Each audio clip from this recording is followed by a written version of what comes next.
On February 28, 2026, the nature of warfare changed forever.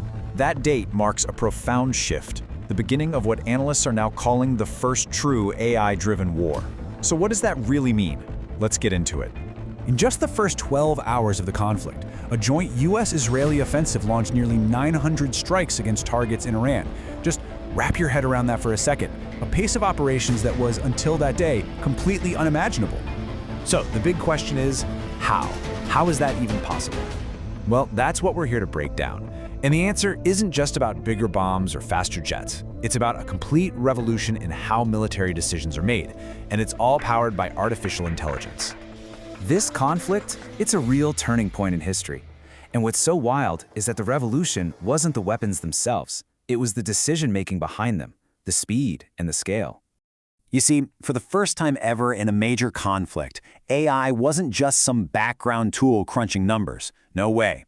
It was the absolute core of the war machine, woven into every single phase of the kill chain. And that changed, well, it changed everything about military strategy. Okay, so this brings us to this mind-bending idea, war at machine speed. We've literally leaped from the speed of human thought to the speed of, well, a machine. Let's dig into how that actually works. The key phrase you gotta know is decision compression. Basically, it's AI taking these super complex targeting cycles, stuff that used to take days of planning and lawyers signing off, and squishing them down into minutes, or, get this, sometimes even seconds. So this is how it used to work, the old kill chain. It was this step-by-step, very human process. And what's really important to get here is that all that time, those days, they weren't a bug, they were a feature. That was the time for thinking, for double-checking, for a human to say, wait a second. And poof, that's all gone. That slow, deliberate process, it's been replaced. AI now does all those calculations almost instantly.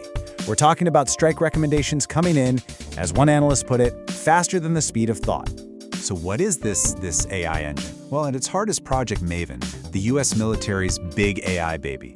Imagine it just hoovering up insane amounts of data, from satellites, drones, you name it. Then it uses these incredibly powerful AI models, like Anthropic's Claude, to make sense of it all and spit out recommendations through a system like Palantir's. There's just no way a team of humans could ever keep up. But, okay, if the machine is moving that fast, where does that leave the human? What happens to control? This is where things get really, really tricky. 20 seconds. That's how long operators in a previous conflict reportedly had, on average, to look at an AI-generated target before they had to say yay or nay.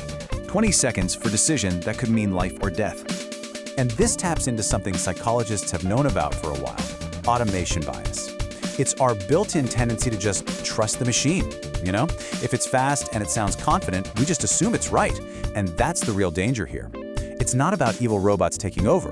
It's about us, the humans, becoming so dependent on the AI suggestions that our oversight is just us clicking a button.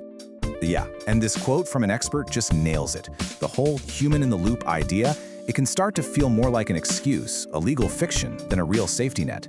It gives everyone a way to say a human signed off on it, without that human having any real chance to stop a mistake. And the consequences are devastatingly real. On just the first day of the war, a US missile tragically hit an elementary school in southern Iran. At least 168 people were killed, a lot of them just kids. Later on, it looked like the mistake came from bad intel, but it showed just how catastrophic an error in this super-fast system can be.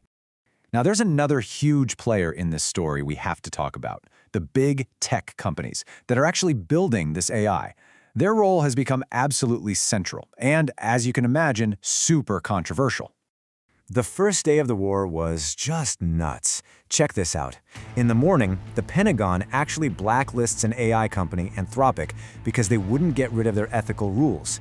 Then, that same afternoon, the war kicks off. And guess what AI the military is using? Anthropic's. And to top it all off, by the evening, Anthropic's biggest competitor, OpenAI, is announcing a shiny new deal with the Pentagon. You can't make this stuff up. And this chart really breaks it down. On one side, you have Anthropic, basically saying, hey, there are some lines we won't cross, like using our AI for fully autonomous weapons. On the other side, you have OpenAI, which had just recently ditched its specific ban on military and warfare stuff. So what happened? Anthropic gets put on a blacklist and OpenAI gets a new contract. It's a crystal clear look at how military money can put immense pressure on a company's ethics. And this quote from the Secretary of Defense at the time really sums up the Pentagon's mindset.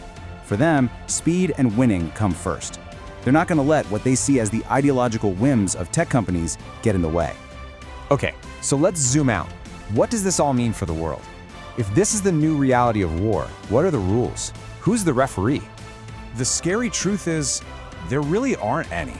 The technology has just sprinted so far ahead of any international laws that were meant to control it.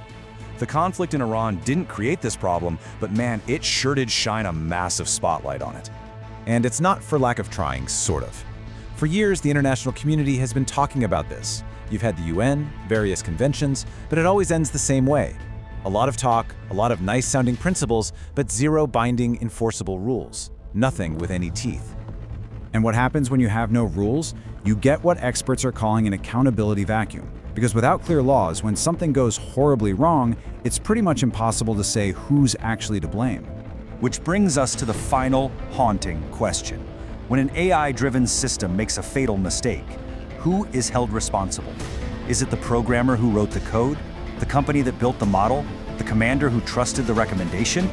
Or is it nobody? That is the central dilemma of AI warfare, and one we are now all forced to confront.